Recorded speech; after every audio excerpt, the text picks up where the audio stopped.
Hello, my dear adventurers. It's Fox.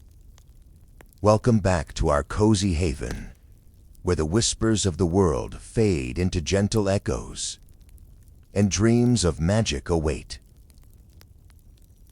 Tonight, we venture beneath the rolling waves of the great oceans, where mermaids, sea nymphs, and the elusive merfolk weave their stories. In the depths of the aquatic realm, under starlit skies and the rhythmic lull of the sea, this mysterious world thrives, filled with the songs of the ocean and the whispers of the deep.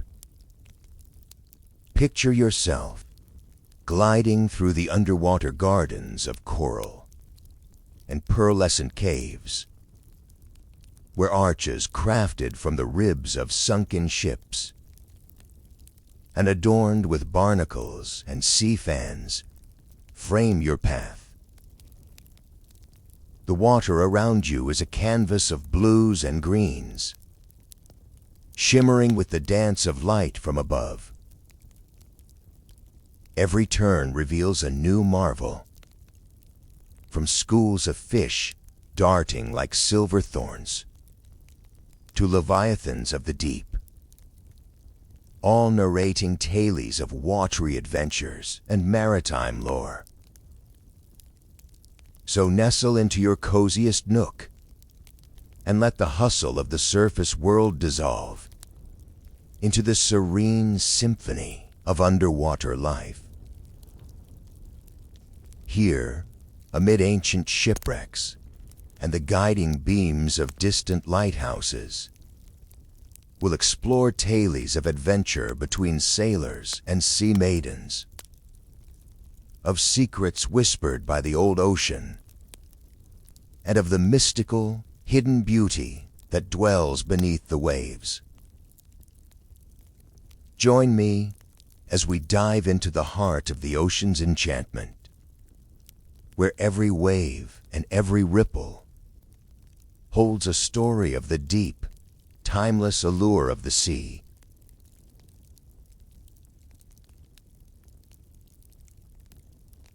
In the cradle of a rocky bay, where the Atlantic murmurs ancient secrets and the scent of brine pervades the air, lies the quaint fishing village of Silver Cove.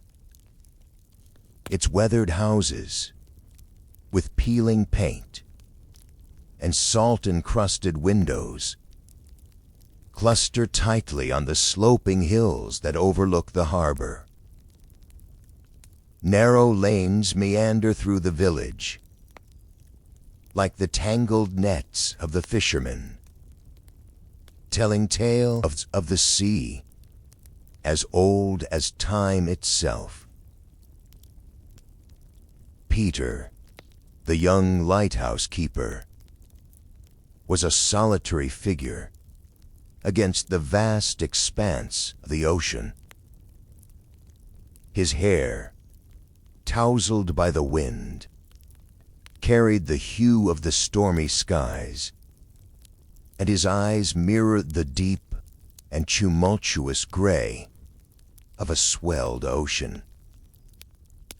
The lighthouse, perched on the jagged cliffs, served as his haven amidst the ceaseless whisper of the waves.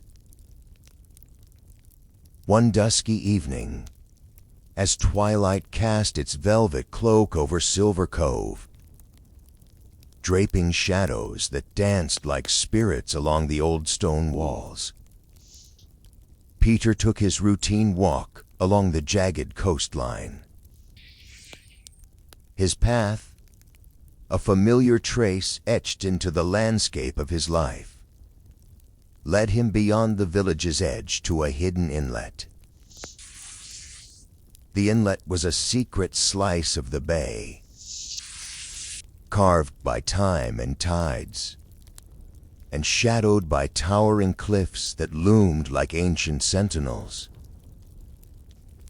Here, the waves whispered tales of yore, their voices echoing against stones worn smooth by their caresses.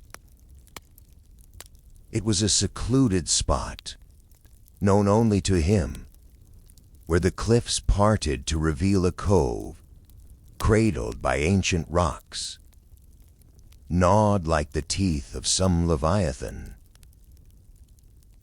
There, caught amidst the jagged teeth of the cove, Peter stumbled upon a sight that struck a chord of fear and wonder in his heart.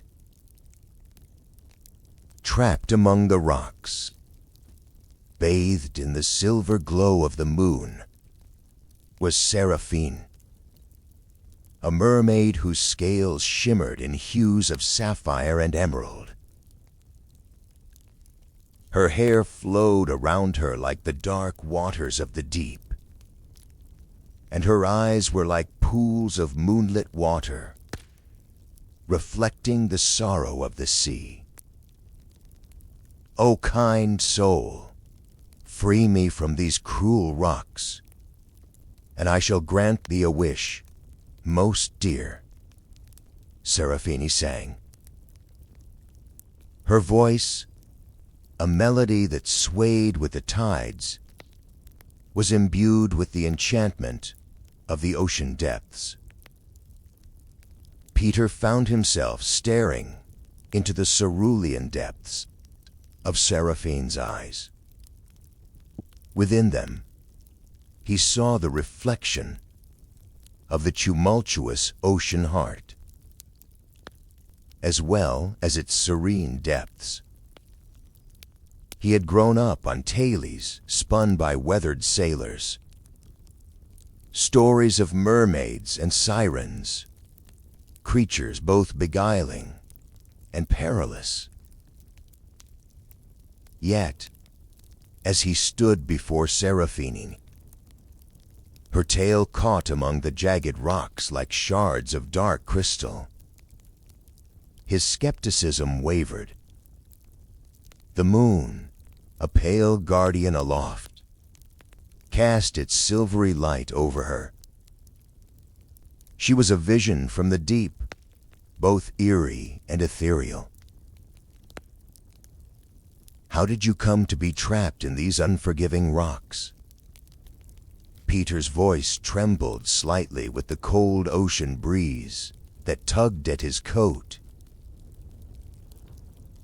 Seraphine shifted slightly, her movement sending ripples across the shallow water that pooled around her.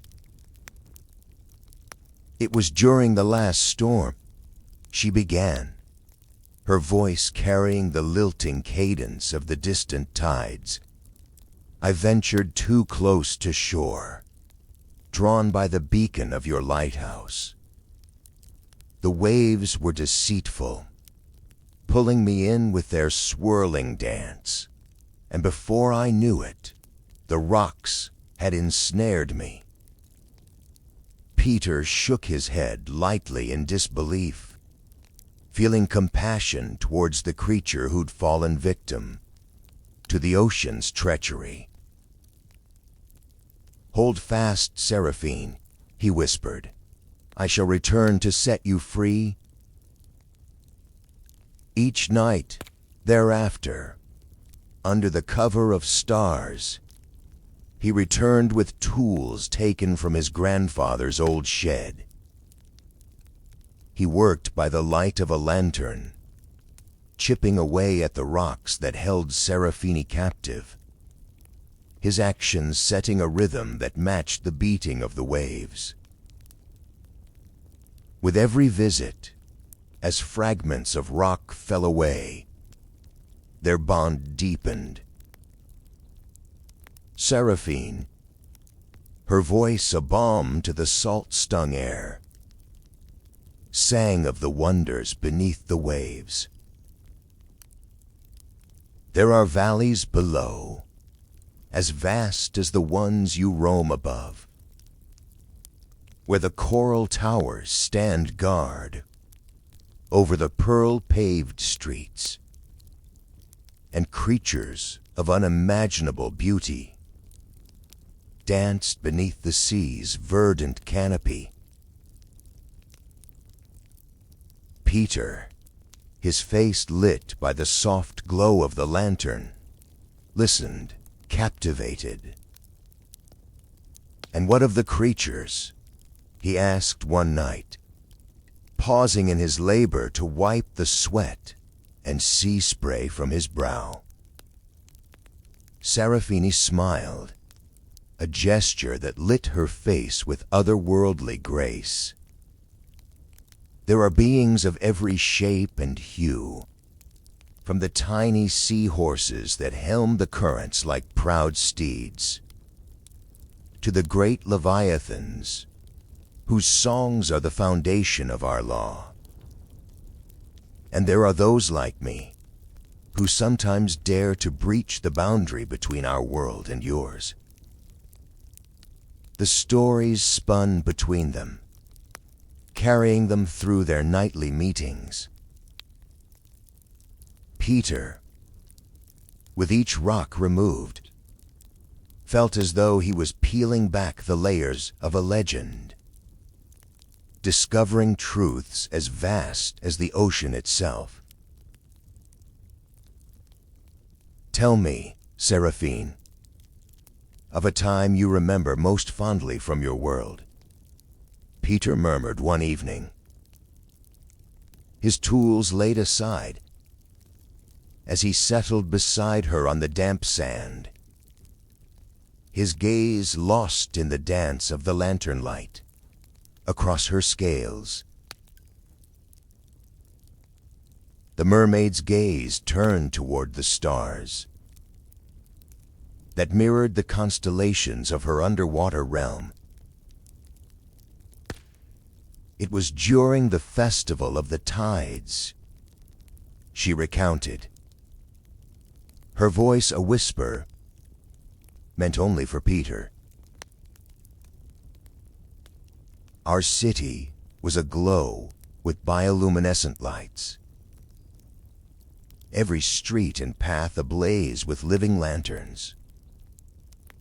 We danced from dusk until dawn, the ocean pulsing along with our hearts." Peter imagined it, the sea aglow with light, a mirror to the starlit sky under which they sat. "It sounds mesmerizing," he sighed, a wistful note in his tone, as though he could almost hear the distant music of her world. "It was," Seraphine agreed. "And yet, this, here with you, under the starlight working toward freedom, it holds a different kind of enchantment." Their conversations, filled with laughter and shared secrets, the tales of the deep and the dreams of the shore, continued night after night. As the weeks unfurled, Peter's nightly disappearances didn't go unnoticed.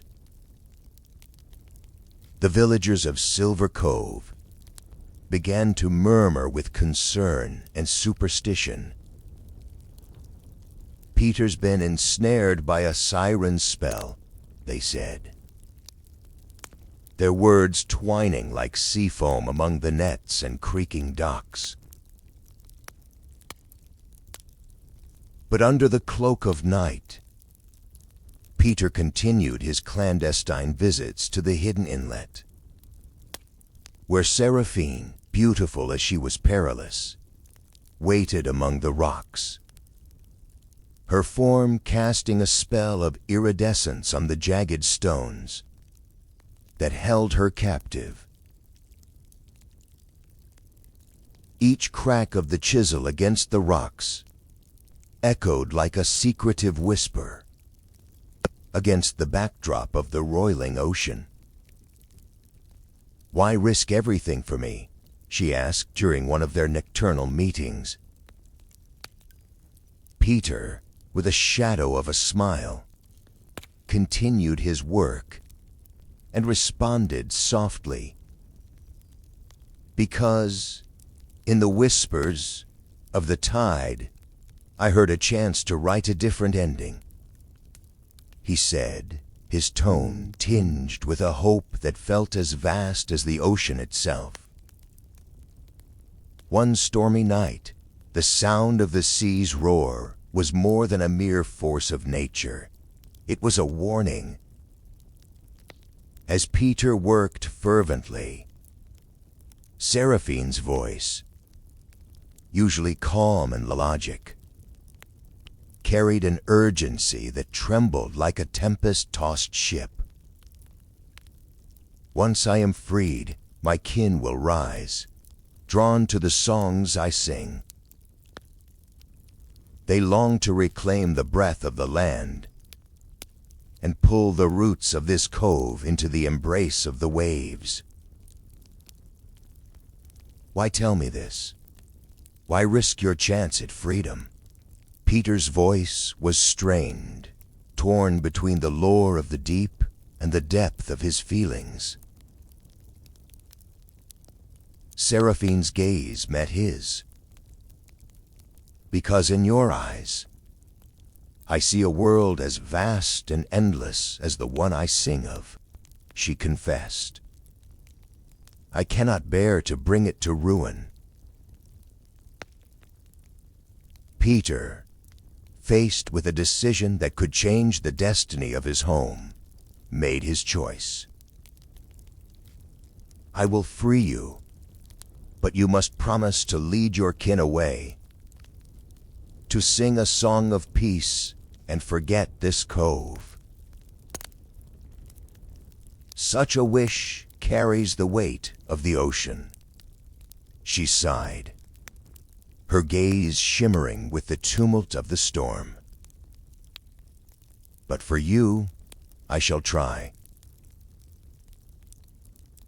With their pact sealed, Peter chipped away the last of the cold, unyielding rocks that had imprisoned Seraphine. The night was draped in velvet darkness, pierced only by the silver spears of moonlight that danced upon the water's surface. With each fragment that fell, a piece of the barrier between their worlds crumbled, dropping into the salt-sprayed air and the restless waters below. As the final blow was struck, the sea around them seemed to hold its breath. Seraphine slid gracefully into the water, freed at last, and her scales illuminated the sea with a spectral glow, casting prismatic shards of light across the waves. The ocean embraced her like a long-lost child, returned to its depths. She looked back toward Peter, eyes alight with a mixture of joy and sorrow, an oceanic abyss of emotions too vast and too deep to fully comprehend. Seraphine began to sing, a song so pure and melancholy that the storm itself seemed to still as the winds listened to her haunting lullaby of love and loss. Her voice wove through the cove, an ethereal melody that spoke of ancient seas, of moonlit nights spent dreaming of what could never be. "Remember me, not as a creature of the deep, but as the soul who loved thee from the abyss." Her song promised a peace forged by sacrifice and sealed with their shared secret. From the shore, Peter watched, the silhouette of his figure etched against the lantern's glow that he had left flickering on the rocks. The sight of Seraphine, returning to the embrace of the sea, filled him with an aching sort of happiness. His lips curved into a bittersweet smile, a silent acknowledgment of their fleeting, impossible love. It had transcended the boundaries of their very natures. A love as deep and fathomless as the sea itself. As the distance between them grew, their eyes remained locked in a long, lingering gaze, bridging the space with unspoken words. In that moment, a mutual understanding passed between them. He was letting her go to save her world, and she was leaving to protect his. It was a final, silent conversation filled with gratitude and a profound sense of loss. Seraphine raised her hand above the water. Her palm opened towards him in a farewell gesture. The moonlight caught the droplets that fell from her fingers, like a shower of diamonds. Peter raised his hand in response, his fingers twitching as if to grasp hers once more.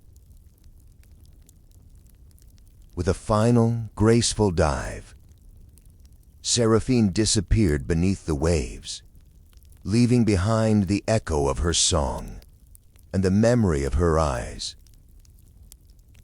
holding the depth of the ocean's mysteries. Peter stood there for a long while, watching the place where she had vanished,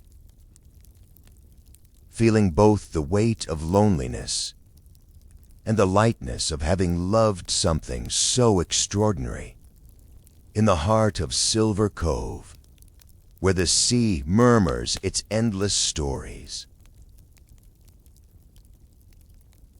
Peter continued to keep the lighthouse a beacon for those lost at sea. And though Seraphine was gone, her song lingered in his heart, a haunting lullaby that played on in the depths of his soul. The villagers never learned why the storms suddenly spared their cove, nor why the fish returned in abundance. They did not see the tears that Peter shed for his mermaid, nor did they know of the love that had saved them all.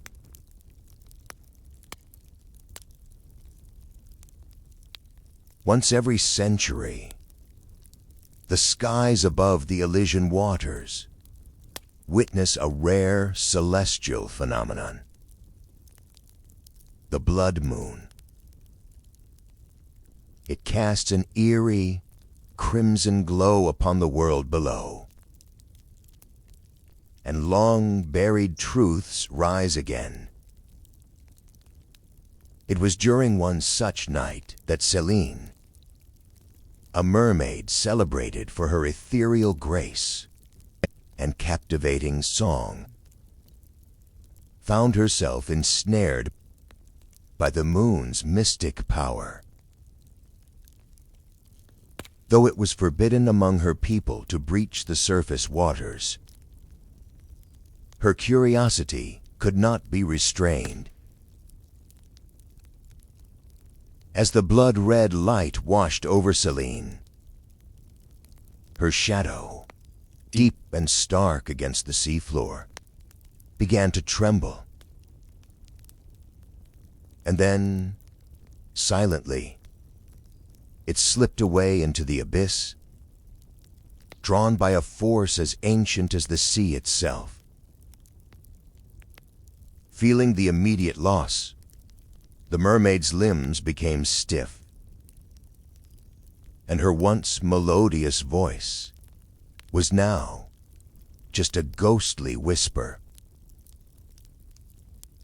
Desperate and afraid, she sought out the wisdom of the oracle fish, a creature of immense age, whose eyes flickered with the knowledge of forgotten epochs.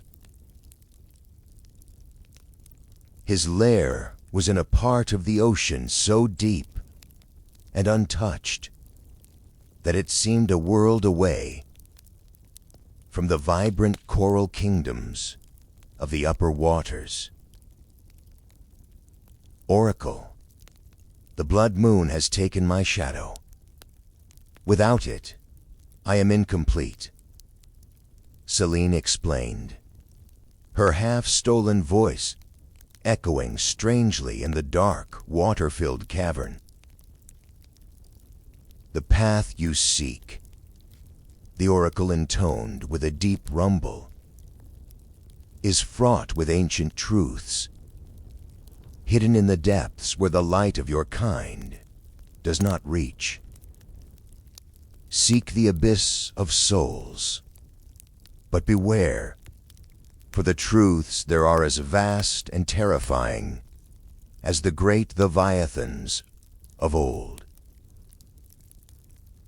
Venturing deeper than ever before, beyond the forbidden coral forests and the expanse of desolate shipwrecks, Selene entered a realm where no light from the surface could penetrate. Here, in the abyss, colossal creatures, with bodies like drifting islands, moved silently in the dark.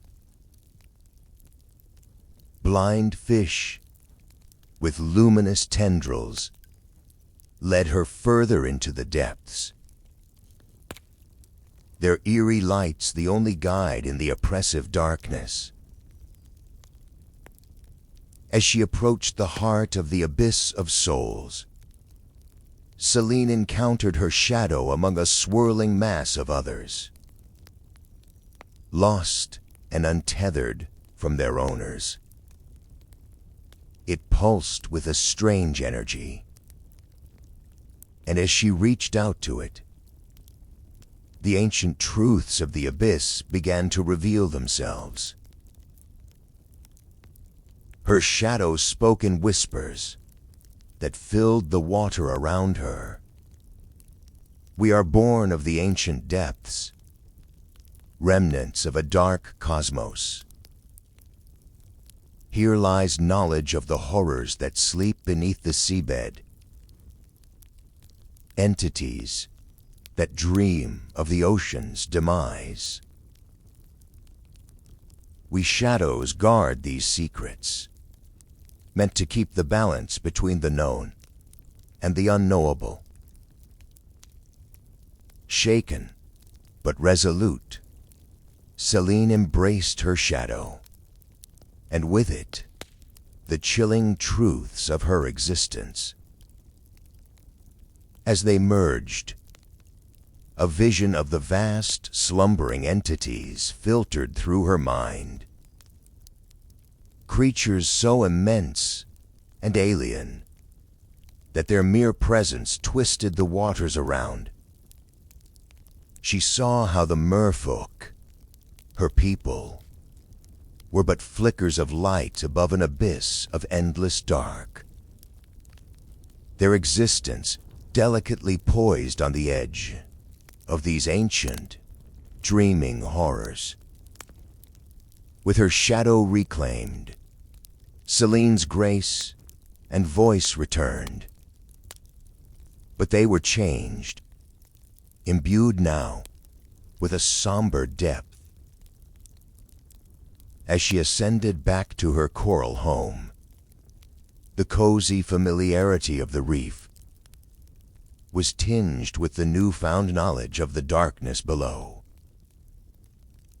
She shared her tale with all who would hear it, and it became a legend, whispered in hushed tones among her people, a reminder of the delicate veil between their world and the unfathomable depths below. Celine, now a guardian of profound and unsettling secrets, sang of the beauty and terror of the deep. Her songs, a bittersweet melody of the ocean's vast, mysterious heart.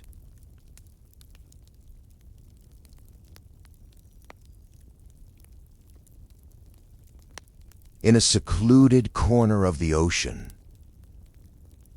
where the sunlight filtered through the water in scattered golden patterns, there lived a sea nymph named Nida. Her home was a canvas of nature's art.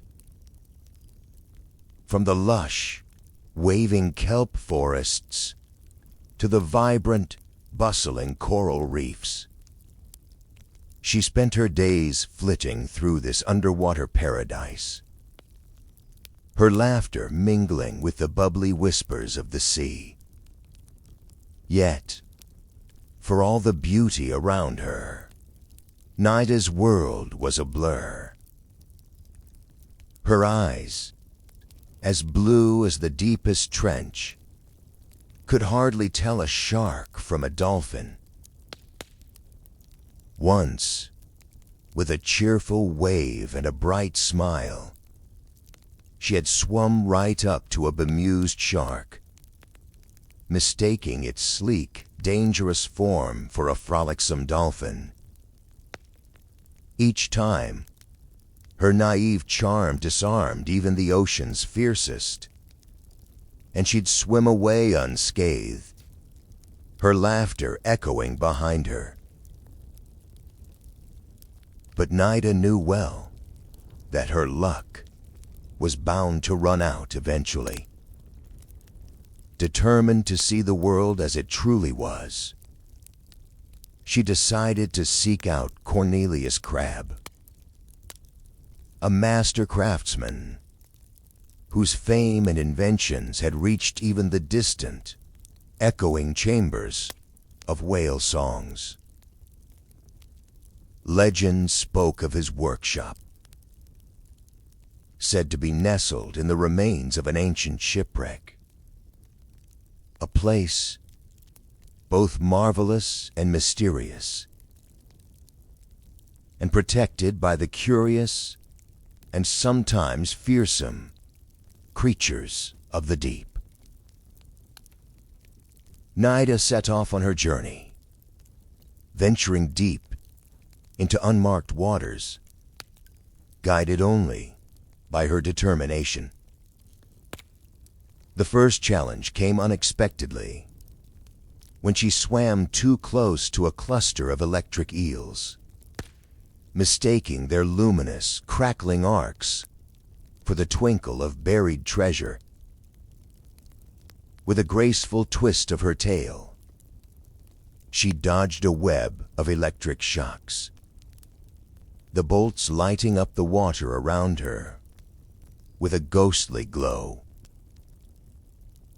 Her laughter bubbled up to the surface as she escaped, a sound filled with both relief and exhilaration.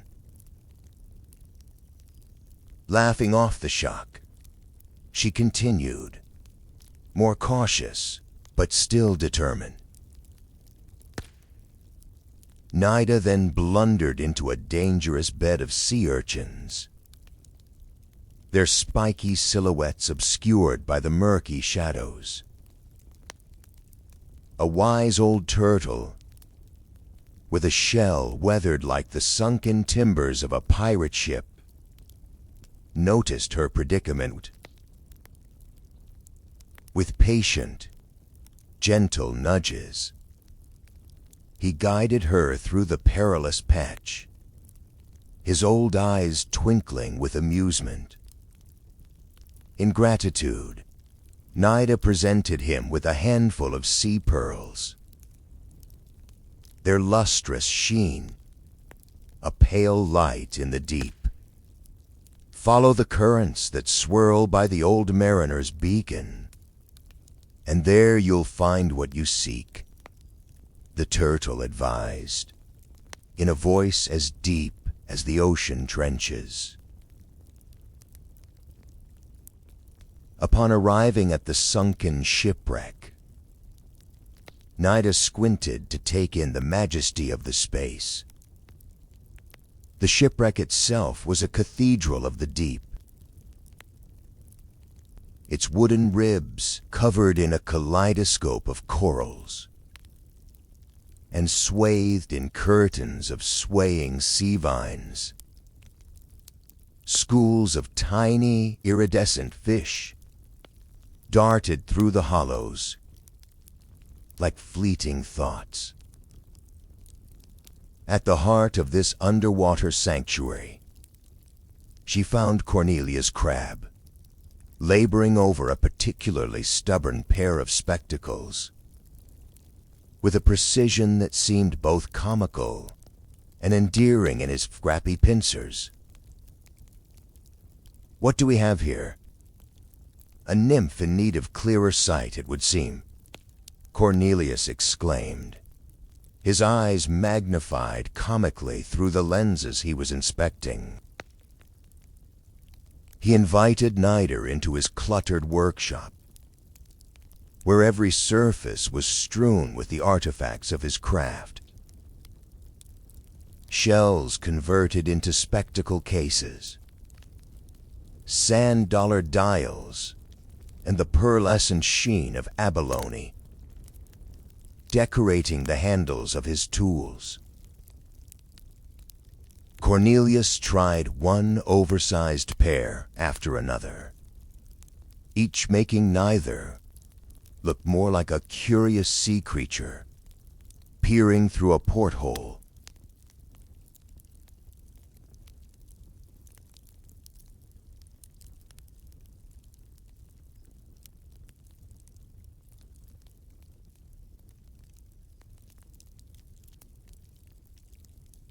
He fitted a delicate frame onto her, the lenses cut as finely as clear ice, bringing the world into sharp, breathtaking focus. "By the whirlpools, Cornelius, you're a genius. I can see every grain of sand, every ripple on the reef," Nida exclaimed, with delight as bright as the sunlit surface above. She thanked him over and over,